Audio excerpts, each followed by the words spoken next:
Voilà, deuxième vidéo, on commence par Crash, côté alpha, côté ouvert. Donc première strat, camper derrière les cartons. Alors attention, ces derniers ne sont pas invincibles balles de sniper. Simplement, la technique est bonne, on a un grand visu, il n'y a plus qu'à attendre que le gibier passe. Sachant qu'on est les premiers arrivés, le mec est obligé de se déporter. Dans ce cas-là, Zero est forcément concentré sur sa gauche et le milieu des wagons.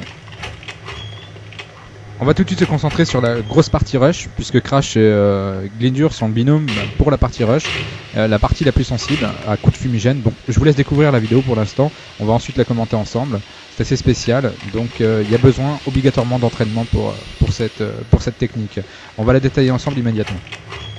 Donc première étape, après avoir suivi Glindur sur l'autre porte, Glindur va lancer du fumigène. Il faut suivre juste derrière, c'est-à-dire lancer les siens pour retrouver un mur complètement opaque, fumigène. Alors là où je suis là, je voudrais qu'on fasse un arrêt. Alors là on fait juste une petite pause pour vous signifier que je suis beaucoup trop loin sur la carte. Il faudrait que je sois un peu plus à gauche du wagon pour lancer cette fameuse grenade. On évite totalement cette position puisqu'elle est trop à découvert sur la droite. Normal, logique. Bon, j'ai pas l'habitude de la travailler, donc voilà le pourquoi du comment. Grenade qui a le don de faire un frag et de protéger Glindur pour qu'il aille se placer tranquillement. Et puis nous aussi, tranquillement, dirigeons-nous vers ce qu'on appelle la photocopieuse. Bon, qui n'est pas une photocopieuse, certes, mais on l'appelle comme ça.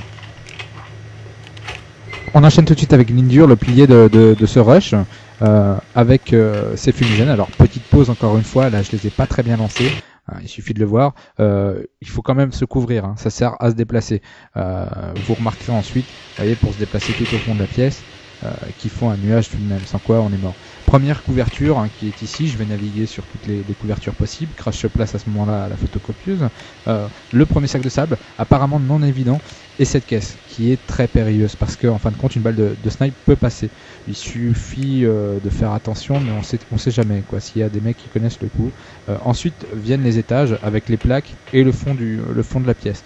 Donc les plaques aussi ont cet avantage d'offrir un visuel sur la porte de la passerelle du fond, ce qui peut être non négligeable. Alors voilà, en conclusion, les deux protagonistes ensemble, sachant toujours qu'il y a des petites erreurs à enregistrer bien sûr. Vous verrez qu'il n'y a pas la campe de Glindur, c'est normal parce que ça fera partie d'une autre vidéo. Bon, ce qu'il y a à retenir, c'est que c'est un binôme, donc il faut perfectionner le côté on tire sur le même bonhomme par exemple. Il faut pas oublier qu'en face, au maximum, il y a 4 mecs, donc c'est pas la mort. Il faut garder ça en tête. Donc pour se déplacer, il suffit de se faire couvrir par son collègue. Je pense que c'est réalisable. Glindur vous fera peut-être d'autres commentaires. J'espère qu'il complétera ces informations. Voilà, à bientôt.